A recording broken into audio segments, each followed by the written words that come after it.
And it's recording. All right. Show in 5, 4, 3, 2, 1. Coming to you from the dark recesses of the proverbial Dawn Forge pouch. This is episode 237 of the Shattered Soulstone. Everybody spinning! Today's podcast is brought to you by Audible. Get a free audiobook download at bit.ly/Soulstone2019. Over 180,000 titles to choose from for your iPod, your MP3 player, or real man phone. Today is November 17th, 2019, and I am your main man, Deadgreed. Today we got like two of my second favorite people.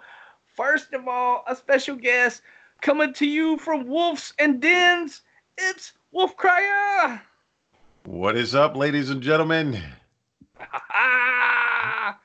Also, another second favorite person, like always, coming to you from technical difficulties and Skype resets. It's Shazam. What's going on? Dang, guys. Woo. Hey, I can say one thing, right? Damn. Woo. We got Wolfcryer. Hey. Welcome back, sir. Thank you. It's good to be back. Well, since we have the Wolfcryer, in-house. We all know the Wolfcryer was at Blizzcon. So let us know, bro. How was it? It was amazing. Amazing. First off, I mean, I had great company in the area that I was sitting. I mean, I got to sit next to, Lord Fluffy, P-Child, SVR90, Dead Set. I mean, Brandy Camel. It was Jay Murda and Muggle Mama. It was pretty awesome experience. And then the trailer rolled, and I think everybody lost their minds. And it was a pretty epic experience. It was pretty awesome to be able to stream some Diablo 4 straight from BlizzCon, which I did not know until that cinematic. I did not know until they came out after the cinematic and said they had a demo.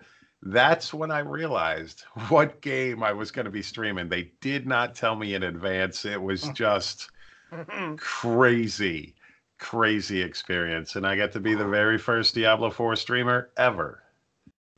So when the timer stopped it, when it turned red and stopped at 4, and then it blacked out and the cinematic started, did you think, Yep.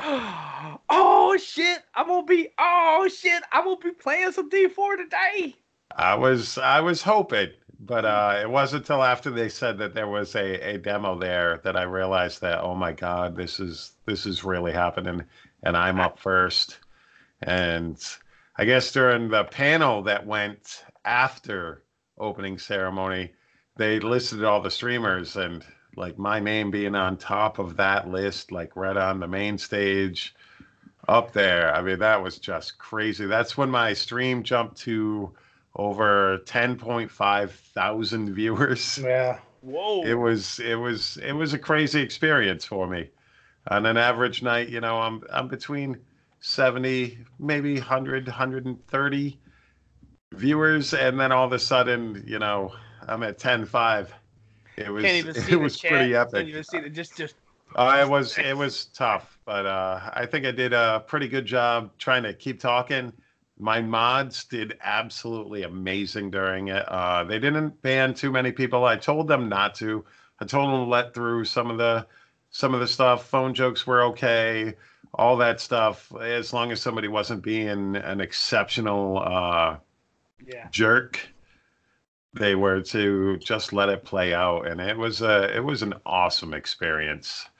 I'll remember it forever. Oh man! Were you staring at your phone during the countdown like Riker was? I was trying to record it didn't. It was weird. The lightning and the fact that my hand was shaking so much, it did not come out as well as I would hoped it would have. I still haven't gone through all the footage that I have on my camera, but I went through that type of stuff. And yeah, it was just way too shaky. I was so excited with the announcement for Diablo 4. I'm sure. Wow. So, I mean, I just watched. I just watched like some people stream, and I've seen some gameplay, and I've seen, I've of course seen the panels. I had the virtual ticket, so I watched all that stuff. But how badass was it to actually play Diablo 4? It felt good. It felt really good. Just not only that I was playing Diablo 4, but it actually felt good. It felt fluid. I mean, I didn't really have many issues with the game. I mean, obviously, it's got a long ways to go.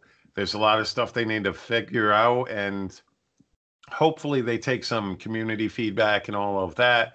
But it felt good to play. It was nice and smooth. Everything very responsive. The skills and abilities looked amazing, and what's better than having Druid back in Diablo? So that was my main in D2, and it felt good to play the Druid in Diablo 4, and I can't wait. I can't wait to see what they do. I can't wait to see the progress that they make with this game. It should be an interesting ride, to say the least. Like over the last couple of years, people have been like speculating that, hey, maybe we'll get a Druid pack for D3, right? Like, like kind of like we did with the Necro. And I always kind of thought like, because like I didn't really play the Druid in D2, and so like in my head, like the Druid to me is like kind of like a WoW Druid, like you're a bear, you're a cat, whatever, right? And so I wasn't exactly like excited like a couple years back or last year when people thought maybe we get the Druid or something, and I thought, okay, yeah, get a new character. I might be all right, whatever, blah, blah, blah. I mean, I was super hyped for the Necro because, I mean, like, I played Necro, and it's like it's just a thing, like, if you don't play it, if you hadn't played it before, right, or whatever. Yeah. But, it's man, like when the I Barb. seen, yeah. But, like, when I seen the videos and the footage of the Druid, oh, that is so sick. Like, the shaping and, man, hats off to them. That is well done. Yeah, the shape-shifting felt like exceptionally smooth, switching back and forth between forms. It's still got all of that elemental aspect that a druid has, but the shape-shifting was where it was at, just switching back and forth between werebear and werewolf and human, and it was pretty awesome to play it. The bear charge looked so sick. Yeah. Just like, rah, and you just have to like, you're like, I absolutely wish I could play it again. And it kind of, I don't know if I'd rather have played it and feel like this, where I know, oh, I've played it and now I want to play it again and I can't. Or if it would be worse, not playing it and not knowing how it felt and then still waiting. So, I mean, it's rough because I've actually played it and I want to play it again. It's a little weird because like I kind of feel like that after a PTR, like this last PTR, I'm gonna roll Barbarian for this season for reasons.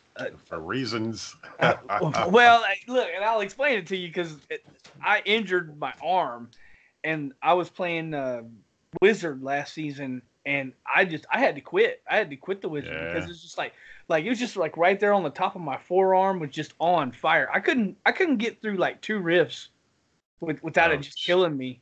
And so I figured that, and even before I knew that there was going to be massive buffs to Whirlwind, I thought maybe I'll play a Whirlwind so I could just hold down the button and just spin all over the screen. So when I say for reasons, that's what I really mean.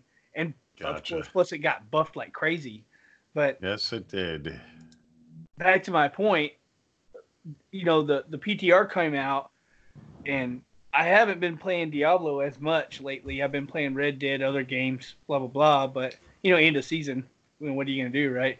But I played Barbarian with just wow, and I just murdered the PTR.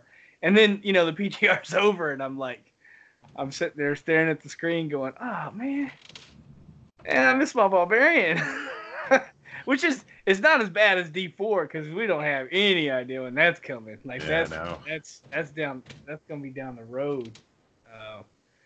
So I kind of have a feeling of like a little bit a minute feeling of like, man, that's gotta be. What was your favorite part of the con? That and meeting all the people that I met and the people that I met last year. I mean, seeing people like playing cards with Dreadscythe, Riker, Bloodshed, SVR 90, Tim from Cool Story, bro. I mean, it was just absolutely amazing experience. The Diablo 3 community as a whole is just full of amazing people. I mean, all these streamers and stuff, even those really big ones, Leviathan, Riker, all of them, they're just down to earth, really cool people in general, being able to, just bullshit BS with them and, my bad.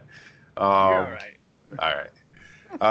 Being able to BS with everybody and just hang out and have fun. I mean, it was just a really cool experience, just that part. I mean, I'd say outside of D4, that would be my favorite experience, is just the community itself is pretty awesome. Well, I'm gonna let Shazam ask a couple questions or whatever.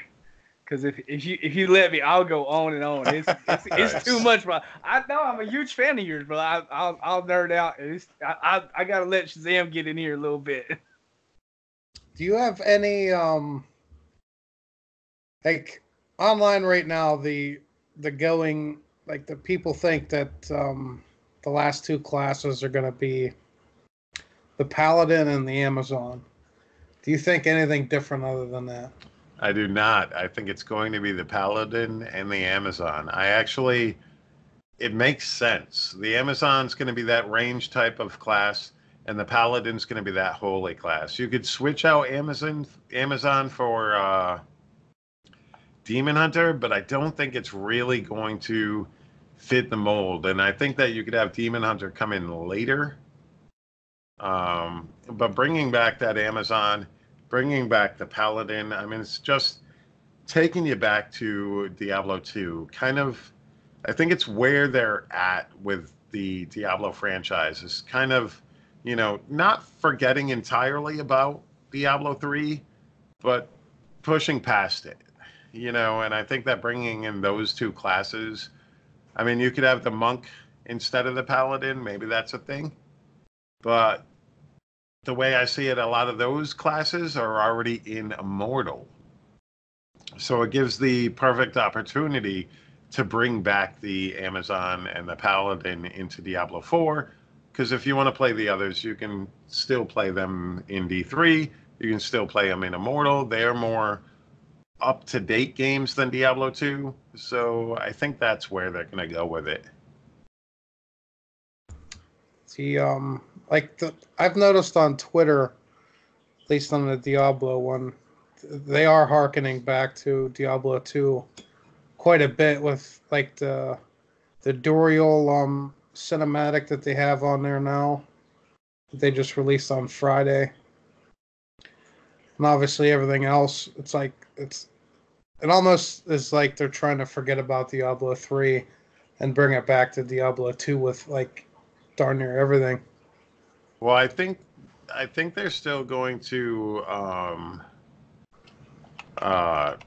have things from Diablo 3 in it.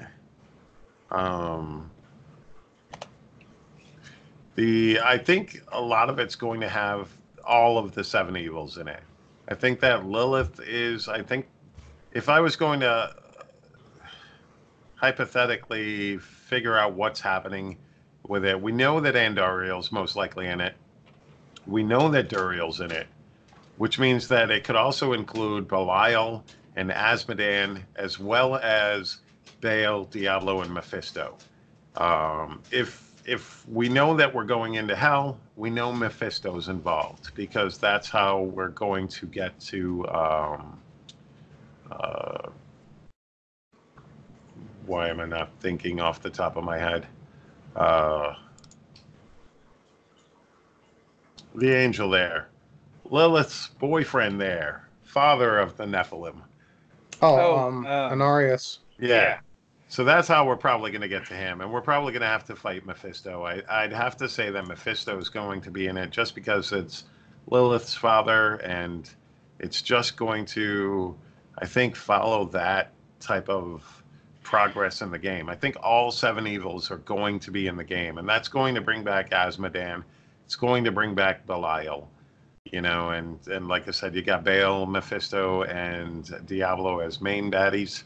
Because we know Lilith's in it. That's right off the bat. So she's not the main bad guy. That's what I felt like because, like, you know, she's like, she created Sanctuary. She's the mother of all Nephilim. You know, to me, it didn't really seem like she would be the big bad guy. Oh, she's still a bad guy. I mean, she's got her own agenda. But I think when the World Stone was destroyed at the end of Act 3, I mean at the end of Diablo 3, they're heavily talking about that. So everything pretty much escaped. And then it includes all the big baddies from both games. It gives them a lot when it comes to expansions and when it comes to stuff like that they can just incorporate more and more into it. And adjust some of the mess ups that they feel they made with Diablo 3 with it, you know? You know, everybody keeps saying that, like, you know, the Imperius locked the gates of heaven down.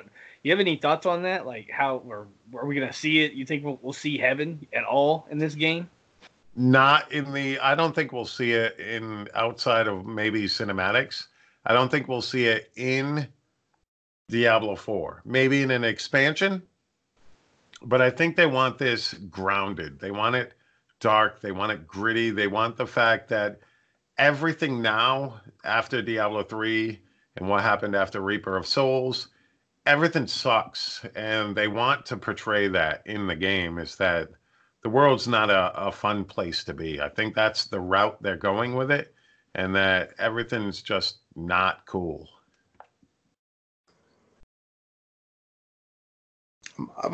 I just want to see like more of the towns and stuff like that. Like, if they're gonna be just all little camps like they were. Obviously, in Diablo 2, there was a couple like big towns that had like the docks and stuff like that on the one act. But like Diablo 3 seemed like New Tristram and everything else was like way bigger towns than anything you've seen in Diablo 4. I mean, Diablo 2. Like, I wonder if they're going to go back to that, or are they just going to, you know, I don't, like, how big are the towns going to be is what I want to know. Like, yeah, like the hub worlds. I think some of the hubs are going to be pretty big. I mean, that's where you're going to find a lot of people to give it that MMO feel. You know, similar to Path of Exile does with their towns. You know, when you're off adventuring, you're by yourself or you're with your party. But in towns, like, everybody's there. And they have some big towns, some little towns. I think it's going to be like a combination of that type of stuff. And I can't wait to see what they do. And I can't wait to be able to see other players running around within the towns and stuff. That'll be, to me, that'll be pretty cool. I know there's some people out there that, you know, just want the experience of playing solo. And I think overall, you'll still be able to sort of have that. But I like the idea of other people, other players in the world. And occasionally you'll run across some out there in the wild. You'll find a bunch in town. And then when there's big raid bosses or whatever, you'll have more. So I like the way it's going with that. So I can't wait to see how exactly they incorporate it all. I want to see everybody else's transmog. Exactly. That's why we have transmogs in D3, and nobody can see them except the 4 party members in your party, and they're all your buddies, so they don't care. And the the leaderboard. Yeah, the leaderboard. What's your favorite thing about D4? What's your feature wise? Favorite feature? Probably the world bosses. I like that. I like that whole, all of a sudden you're in an area and tons of people show up and fight this big giant world boss that needs everybody to be there to beat it, you know? And I think it's a good way to incorporate bigger fights into the game without actually taking away from your solo or your party experience while you're going through the campaign and stuff. You've still got these big giant fights that are happening in the world, and it requires several people to you know, unite just because they're in the area when this thing pops up. So the world bosses, I think, are one of the best. Besides, you know, obviously Druid be back. I think I love the fact that with the world bosses, it seems like they are going to be able to do like some fight mechanics. Yep. Because I mean, let's just get real. In D3, you pretty much know everything. Like, you know, there's the guy who throws the poison on the ground, so you stand out of the poison. There's the guy with the frost stuff, so you stand out of the frost stuff, right? There's the guy who does a little twirly spin thing. There's the guy that's got the fire breath out of his mouth, so you don't stand in front of him. And once you figure that stuff out, it's you know, the boss pops up and you run over there and you go, oh, okay, I'll stand behind this guy, and that's kind of like it. I mean, there is like a minor.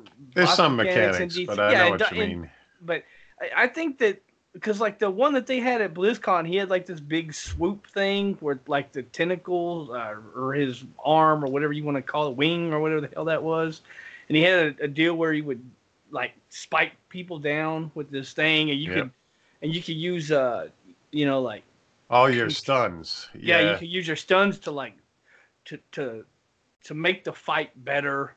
I like that. I like that because it's like, you know, they can. And obviously, that's only one world boss that we've seen or know about. So there could be lots of more. And, you know, each world boss could be its own unique mechanics. And, you know, when you get in there, you'll have to figure that out. And you'll have to work as a cohesive team to... Yeah, I don't think there was one time I fought a Shava where I didn't die. It's a rough fight. Yeah. Well, I think some of that is, you know, BlizzCon. No one's ever seen that, so I'm sure that if you know, if you've done it before, I'm sure that. Yeah, I'm sure it would be easier as it goes. Yeah. I wonder if they're gonna have one per zone, or if they're just gonna have like a couple in the whole map, or what. Oh yeah, I don't know.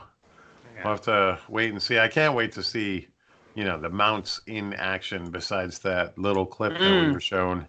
Mounts are going to be cool. That is something, because for a long time, I like the Necromancer. I haven't played much Necro lately, but I've always wanted like a storm of bones to come and pick you up and then turn into like a horse and then like you ride it. And I just think it would be cool. I mean, I know right now that they're not slated to have a Necromancer or possibly maybe one of the two, who knows, right? But it would be cool to, like, you know, you're riding a horse of bones, and then like you go to get off at your bone, and he turns into a bone storm, and you know, it would be, they could do some pretty sick stuff with that. I think that would be pretty cool overall. Come on, Brandy, hook us up. we need a necro skeleton horse. D3, D4, I don't know, something. Come on, help us out. I never liked the necro in D3. I know we're jumping around a little bit, but I always hated it's not teleport, but whatever the hell the movement vault thing. You know, like the barbarian's got the leap, and what's the one for D3? The necro. What the hell is it called? That Blood Rush. Yeah, Wait, Blood Rush. Thank you. I couldn't think of the damn. I hate that move. It's just, it never looked good to me. It never felt good doing it. Like when you teleport, like as a mage, it feels awesome. You're bouncing all over the screen. You have a lot of control. When you're a barbarian, you can leap, over walls. You can leap across gaps in the map. You have a lot of control over it. But that blood thing, it just seems like, hey, I turned into a puddle of blood. Now I'm over here. I never liked it. I've always wished that there was like a horse skeleton that picked you up and ran you over to the other side or something. And I know they won't do it for D3, but come on, D4, Brandy, please. Well, you got anything else, Shazam, for BlizzCon for Wolfcryer? Well, no. I pretty much know everything about Wolfcryer and Diablo 4. All right. Well, hey, does Wolfcryer have anything else he's got to say about BlizzCon? Not much. I mean, I just can't wait to see what they come up with. I guess the February, I think we'll get some more information. Yeah, it'll be cool to see. They're supposed to do these quarterly updates, and I don't know if everybody or all our listeners know, but I guess you could call it they pledged to do a quarterly update on D4. They want to. I was talking to some of the developers, and they wanna try to make sure that they can, but sometimes logistically, I mean, it's got to go through Blizzard and stuff first. But I know the devs want to. Well, that's what they're gonna shoot for anyway. All right. Well, so now that we got the D4 out of our system, right? Like, whoo, that barbarian, dang. Ooh. Yeah. So season 19, because this show's gonna come out Friday. Nice. So season 19 is gonna come Friday. I don't think we know just yet what the challenge rift will be. No, we'll find out tomorrow. Yeah, we'll find out tomorrow. So hopefully you guys haven't done the challenge rift. Last week we talked about it and we went over the list of stuff to do for start, blah blah blah. But I don't know. I'm very excited about season 19. The seasonal theme is ridiculously awesome. Although I am like this much salty that they changed it. They moved all the stuff around. You don't get tornadoes first. You get like wild chickens first. Yeah, I know. It was. It was way too powerful. Yeah, it was strong. When we leveled our seasonal guys, I'm like, why is this going so fast? But I mean, it was just crazy. With them being that close together, where you could get up to 100 kills, and it was just slaughtering stuff on your way. I mean, we're just going to get the cube on Master, and it's like every 15 kills, we were just slaughtering the whole screen. And it was like, all right, quick, get to another mob so that we can keep this to going. And afterwards, I'm like, was there a XP buff too? Because it's I swear to God, we did it in an hour and 45 minutes or something. Boom. Well, the PTR has a 3 times multiplier for XP, so wouldn't. Yes, it does. Yes, it does. And so you wouldn't normally level that fast. But what that would allow you to do is crank the difficulty up quite fast. So that's why that seemed. You get 300% experience on PTR always. That's why. See, I never knew that. Yeah. You get 2,000% extra. I knew the legendary drop. You get more gold. You get more mats. You get more. 300% more experience. And then whatever the seasonal buff is, and dank memes. Oh, you get 2 times blood shards also.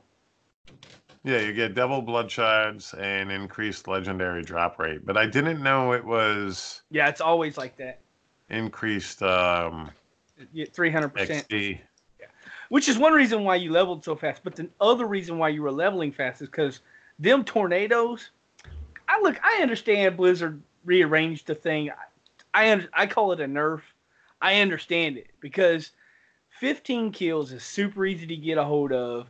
And once you do the 15 kills, those tornadoes just murk the screen. And Well, then we still get the the changes where are going to be where that's further on. I'd have to look at the actual image now that I have saved. Yeah, I didn't memorize the what's what, but it's like chickens first, then a frost nova. Chickens, then, frost nova, corpses, and then at 100 you get the twisters. Damn it! Oh, that's gonna hurt a little bit. Look, the strategy was like get the first 3 and then let your thing drop and then get the first 3. But in all reality, when I was playing and I just running through rifts, you would have the tornadoes would last a long time, and you would have that was the first buff you get, and I would have tornadoes all the way through, like, even when I was getting the 100 kill or the 150 kill, it was. I mean, I knew they were going to do something about it because people were pushing their characters way beyond. They dropped the angels too. They dropped. The angels were doing, but that was. Yeah, they were. It needed to happen. It needed to happen. I think I did a 115 with 1 no augments, 2 no. I didn't have any ancients. I had the crap. I mean, I had all the correct gear, and I put enchants on them what I could because I didn't even have enough death breaths and mats to enchant all my gear. But I was like, I'm doing a 115, and I had hit 500 kills, and then I spawned the Rift Guardian, and they just smoked the Rift Guardian. I was just like, yeah, they were just wrecking stuff. Yeah, even if you can spawn them during the last group before the Rift Guardian, they would wreck the group, and then the Rift Guardian would spawn. They just run over and boom, you're dead. I'm like, wow, I didn't even do nothing. Yeah. Sometimes they would kill the Rift Guardian when I'm running over there towards the Rift Guardian. Yep. And I'm like, oh, there's this loot here. Cool. Like, whoa. I knew it was powerful. We talked about it on the show before. I figured they would move it around. I figured that they would lower the damage. I didn't think that they would rearrange everything. That took me by surprise. I mean, like I said, I'm like this salty. I'm a little salty about it, but it is what it is. We're still gonna. This seasonal buff is gonna allow us to bump our difficulty way lower, way before normal. Because normally, you turn it up to master, maybe expert. You might get into torment 1 if somebody has a really good weapon. If somebody got good luck, if something good drops. But I might try some T3, some T4. I don't know if I'll get up to T6, but you might be able to do a little bit higher than normal especially if you're grouping and everybody gets a decent roll on a couple of things early on and get your stuff in your cube, get a good piece of gear that goes with it. Yeah, you might be able to just turn it up a notch. Yeah, I'm definitely gonna push it. I mean, what's the worst can happen? I gotta turn it back down a little bit. Oh well. Yep. It's not that big of a deal. I don't play hardcore, and I don't play, I play in groups, so it's easy to turn it down or up either way. Yeah, I'm not playing hardcore this season. I want to play too many classes, and it's not going to work if I play hardcore. Oh, well, let's see. You have anything for season 19, Shazam? What builds you playing other than obviously Crusader and Monk? I am not going to be playing Crusader most likely. Wow. Most likely I'll be going Monk Barb, and I might play Crusader. I might. It's right now it's Monk for sure, Barbarian for sure, and I'm probably going to start Monk because most of my party is going to start Barb. And just to have a support to take us right into GRs would be a pretty good thing to have. It just sucks that Monk has the worst starter set. this season, while Barb has the absolute best starter set this season. Yeah. So, I mean, it kind of sucks a little bit, but at the same time, they can feed me Barb gears, so I don't have to worry about that. And I could always save my Haydregs. I think I could get my 70 done if I just get 2 pieces of anything else other than raiment. So, I mean, especially if you get 2 pieces of, not 70, my 20. And I should be able to progress in that way if I can just get like 2 pieces of Ulianas, nice and easy. You know, get everything done. Maybe save the set for Barb and just try to gear up the monk and play like a little mini support monk until that happens. You know, I want everybody out there to remember that the LOD got buffed. The drop rate of it got buffed, so you should get it faster than normal. Mm-hmm. So you may not have to worry about getting a set right off. You can just throw a couple. And with the Legacy of Dreams gem, it doesn't have to be ancient to work. Right. It could be any legendary. You get half the bonus. Of course, if it's ancient and your gem is 25, right?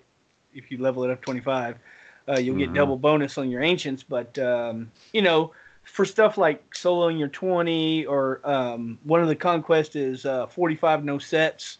So that'll be easy with the LOD gem.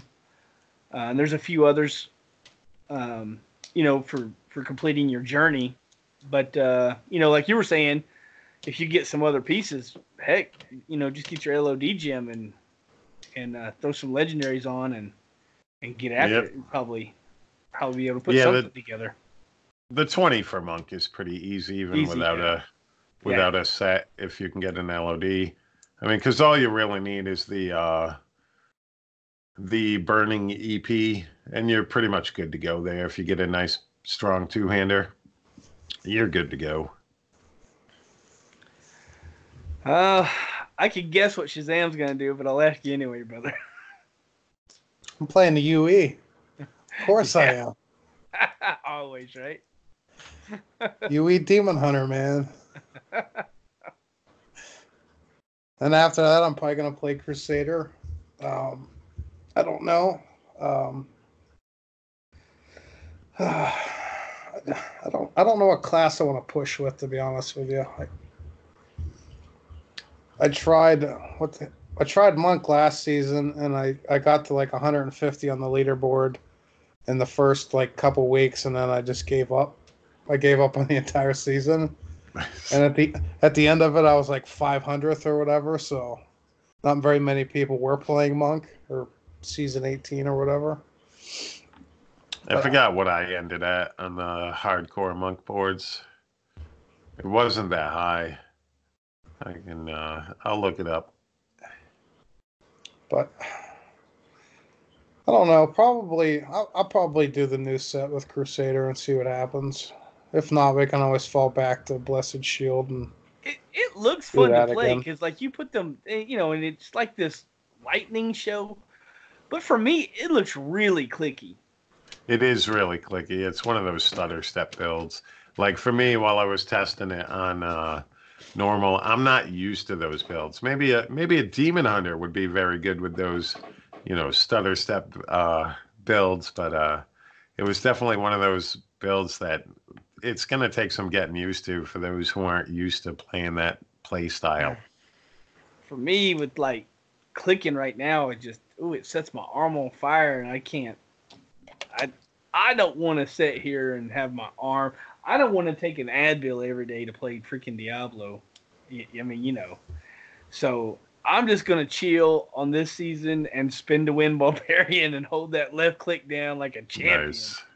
And in case people don't know, you know, the Barbarian got nerfed, and they took the 200% multiplier off the belt. They removed it completely, and then if you look at the leaderboard, not very many people out of the 1,000th place is running a whirlwind. Because everybody else is doing the BS builds that they're going to nerf anyway. Like the Fjord Cutter on every other set that's not supposed to have it. like the Hammer of the Ancients build and stuff like that. Yeah. Yeah, I think it's going to be, right now that's Legacy of Dreams, Hammer of the Ancients, but there is I want to say there is a Whirlwind in the top 10 on the boards right now. It's not that dude. Sometimes it's hard to tell. You know, like when you're going through there. I didn't happen to see one. Wow. Yeah. Maybe there's not. Oh wait. Nope.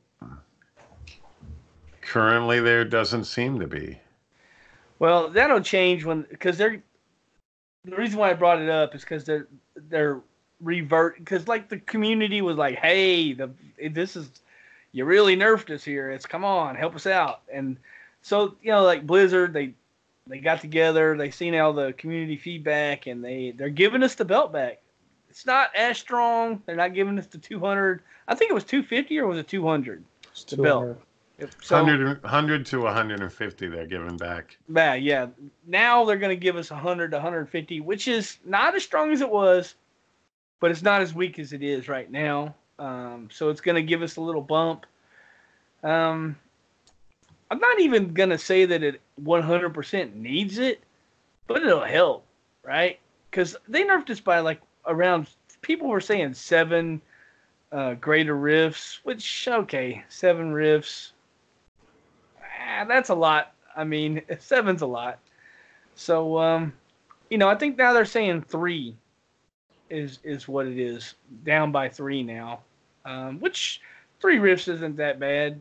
And I'm gonna push. I'm gonna push with it. I'm gonna run my season with it, and I'm gonna have fun with it. And we'll see how it ends up.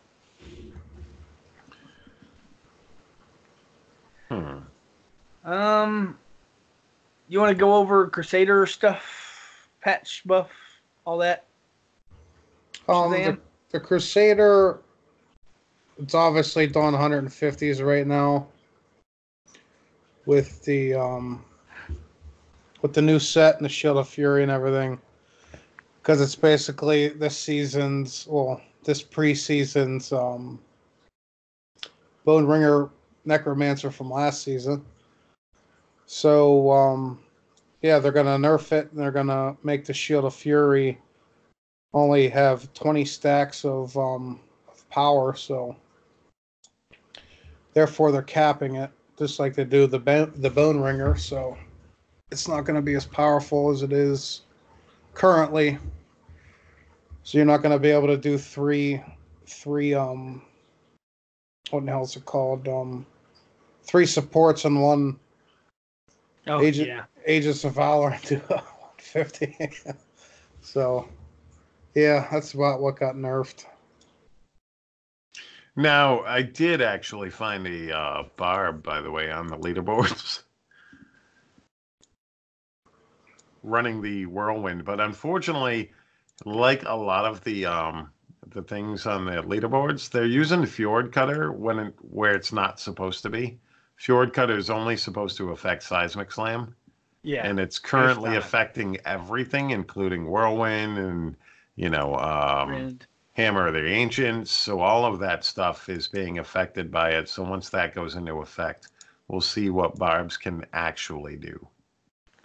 Yeah, you know what? I don't really see the point in getting a weapon like that and running it like that. Like, basically, we're in before the season. You know, we're out of season right now, so I'm practicing my build. You know, that's what I use the non-season for, is practice. I don't really see a point in grabbing a weapon that it's not doing what it's supposed to do and trying to climb the leaderboard and, oh, look at me, I could do a 140 or whatever. Yeah. So what? Who cares? That's going to get nerfed, and then you can't do a 140, and then you didn't practice your viable build, and then now what are you going to do when the season starts? I agree with that, but I'm glad that they do it so that it gets nerfed and gets fixed and gets That's changed. a good point. I didn't think of that. I was just like, come on, man. I was looking at it like, come on. Why are y'all using that? But yeah, you're right. if everybody's doing it, then Blizzard goes, hey, wait a minute. Yep. You're right. If only one or two people were messing with it, it may not have gotten seen. So I guess you're right. That's a great point. All right then. Anything else before 19? Talking about season 19? Nope. I can't think of anything. Shazam, do you think Sator's going to be able to... Do you think that build's still going to be the top build for Satyrs? Even after the nerfs? Maybe. I don't know how... Like, I didn't try it to its fullest. I was capable of doing a 113 with 5 Ancients and all of them being augmented. But 5 Ancients and that's it. I can do a 113 with 2800 Paragon. That's not too bad. You know, I didn't, like... I don't know how to, like, you know... I only did it a couple times. Like, it's not like I know how to stack the Shield of Fury bonus on, like, one, you know... on the Rift Guardian and shit like that. Like, the Rift Guardian killed me a couple times. But, you know, I was still capable of doing it pretty quick. So... with Ancients and stuff like that, and completely augmented and good gear, I don't see why it wouldn't be the top build. Finally, something after, 3 seasons of Blessed Shield being number 1. I thought it was going to be taken down last season, but with the Captain Crimsons and stuff like that, with the Invoker and stuff like that, but that didn't happen. You know anything about the shotgun? Yeah, that's the build. The Aegis of Valor. See, I didn't know I didn't know what they were using for. Shield of Fury, and then you cube the Ivory Tower, or some people use a pig sticker, and they cube the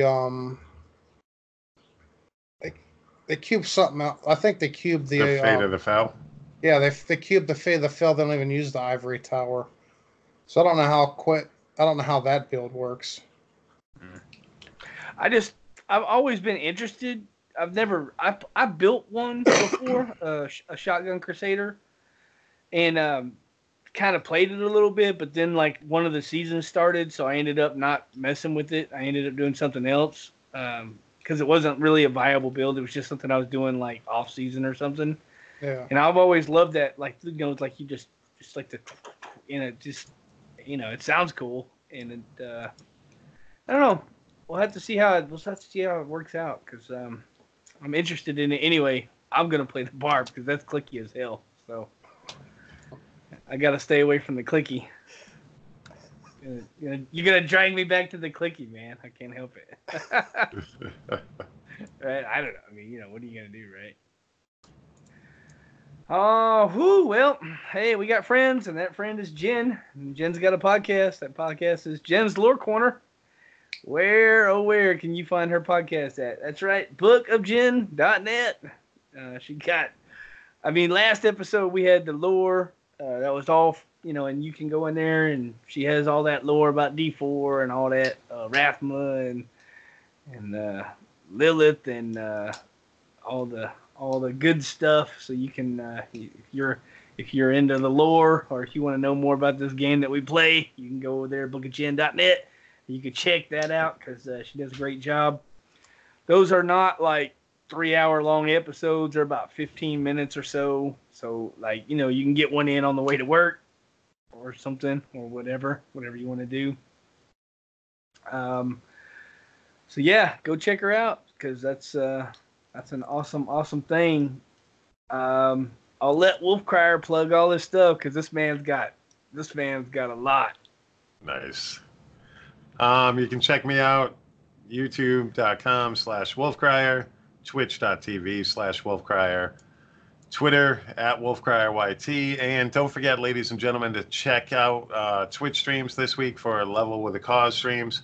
We're raising some money for Save the Children and trying to help out a good cause. A bunch of streamers already signed up, so check out one of them streams. Yeah, I was just fixing to say Level with a Cause, because like this is the show before the season So this is the Yep. show where we talk about living with the cause. I mean, my hat's off to you, brother. It's you seem to always pretty much help children, which I like. I like children. Children and veteran, but hey, children, that's cool. You always do that. What charity are you doing this season? Save the Children again. Save It's the Children.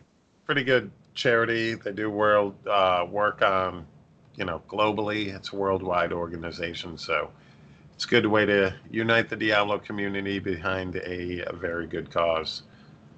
So, What's your numbers? I know we talked about them last time you were.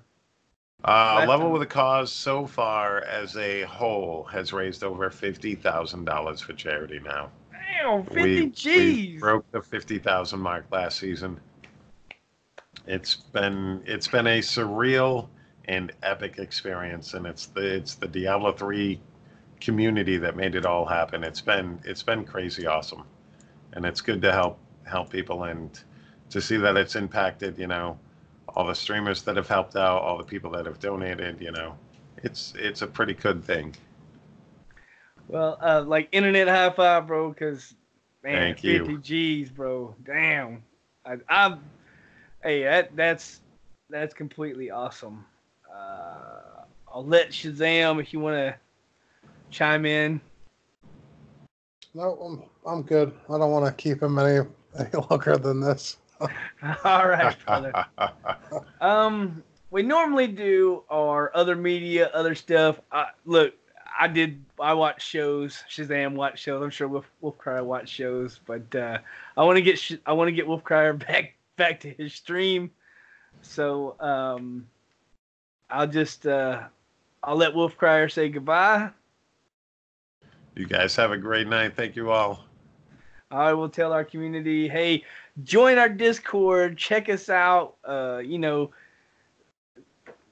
Thanks for listening. I love you guys. This has been a wild ride. I love doing the show. We even have awesome people like Wolfcryer on every now and then. And thanks for listening, guys. Other than that, I'll just wave goodbye. I'll let Shazam say goodbye and close the show, sir. You've been listening to episode 237 of the Shattered Soulstone, your Diablo community podcast. Missed an episode, you can find the show's blog and listen to the show archives at www.shatteredsoulstone.com. With your support, you can help the show grow. Become a Patreon today, patreon.com/soulstone. Come join us in-game or in-game community and clan, both named Shattered Soulstone. We're open to anyone who would like to join. You can also find us on Discord for the ultimate team and community-based experience. Find the Discord invitation link on our Twitter, Facebook page, as well as the Shattered Soulstone website. Show is powered by you, the listener. Send your contributions, thoughts, questions, and feedback to show@shatteredsoulstone.com. We love Twitter. Come join and tweet with us. You can find the show's Twitter @ShatteredStone, Deadgreed at Deadgreed1812. You can find me @Shazam081. You can also find the show's Facebook page at facebook.com/ShatteredSoulstone. We would like to extend a huge thank you to Medrosa Dawnforge Productions for hosting our Loot Deviant show. You can find more shows from the Dawnforge, www.thedawnforge.com. Thank you for listening. Until next time, from all of us at the Shattered Soulstone, over 236 episodes for your listening pleasure. Dawnforge. All right.